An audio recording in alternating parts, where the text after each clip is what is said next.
નમસ્કાર ટીવી9 સમાચાર સાથે હું છું જિજ્ઞાસા। જૂનાગઢથી અત્યારે ખૂબ જ મહત્વપૂર્ણ સમાચાર મળી રહ્યા છે કે જ્યાં ગિરનારમાં ગોરખનાથજીની મૂર્તિ ખંડિત કરવાનો મામલો પગારદાર પૂજારી કિશોર અને દુકાનદાર રમેશનું નામ સામે આવ્યું છે। ખૂબ મોટી જાણકારી અત્યારે મળી રહી છે।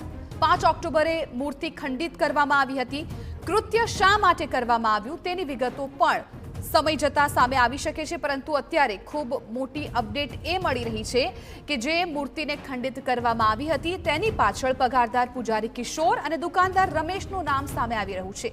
ત્યારે વધુ જાણકારી માટે અમારા સંવાદદાતા વિજયસિંહ પરમાર ફોનલાઈન પર જોડાઈ ગયા છે।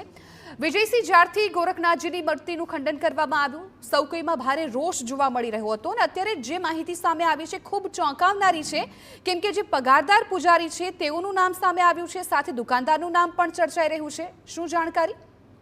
ચોક્કસથી જિજ્ઞાસા જણાવી દો તો જે રીતે ગિરનાર પર્વત પર જે ગોરખનાથની ટૂંક જે આવેલી છે તે ગોરખનાથ મંદિર જે છે તેમાં જે ગોરખનાથની મૂર્તિનું જે રીતે આ જે કૃત્ય જે કરવામાં આવ્યું હતું કે જે ગંભીર ઘટના હતી તેમને પોલીસને મોટી સફળતા મળી છે અને થોડી વારમાં જ જ્યારે 6 વાગ્યે જ્યારે આ બાબતે જિલ્લા પોલીસ વડા પ્રેસ યોજશે ત્યાં જે ખંડિત કરવાનો જે મામલો સામે આવ્યો હતો તે ગત 5 ઓક્ટોબરના રોજ જે ગોરખનાથની મૂર્તિને ખંડિત કરી અને તેમને જે ગિરનાર પર્વત ઉપરથી ખાઈમાં ફેંકી દેવામાં આવી હતી। આ સમગ્ર ઘટના મામલે દેશભરમાં ખૂબ મોટા પ્રત્યાઘાતો હતા કે જે લોકોમાં અને ભાવિકોમાં મોટો રોષ હતો।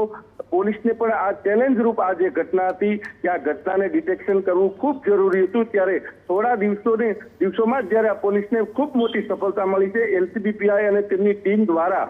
ત્યારે આ જે પૂજારી જે પગારદાર છે તે ત્યાં જ રહેતો, જે મંદિર હતું ત્યાં જ, અને જે દુકાનદાર છે તેમની ગોરખનાથ ટૂંક તરફ જઈએ છીએ ત્યાં રસ્તામાં જ તેમની દુકાન આવે છે।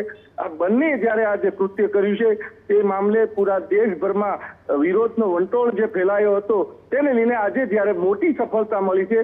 6 વાગ્યે જ્યારે જિલ્લા પોલીસ વડા દ્વારા તમામ બાબતે માહિતી આપવામાં આવશે કે આ કૃત્ય કરવાનું કારણ શું હતું અને બંનેનો કયા પ્રકારનો રોલ હતો કે કોઈ અન્ય કોઈ લોકો સામેલ છે, તમામ બાબતે જિલ્લા પોલીસ દ્વારા જે માહિતી આપવામાં આવશે। જી જિજ્ઞાસા। બિલકુલ વિજયસિંહ, આભાર સમગ્ર માહિતી બદલ।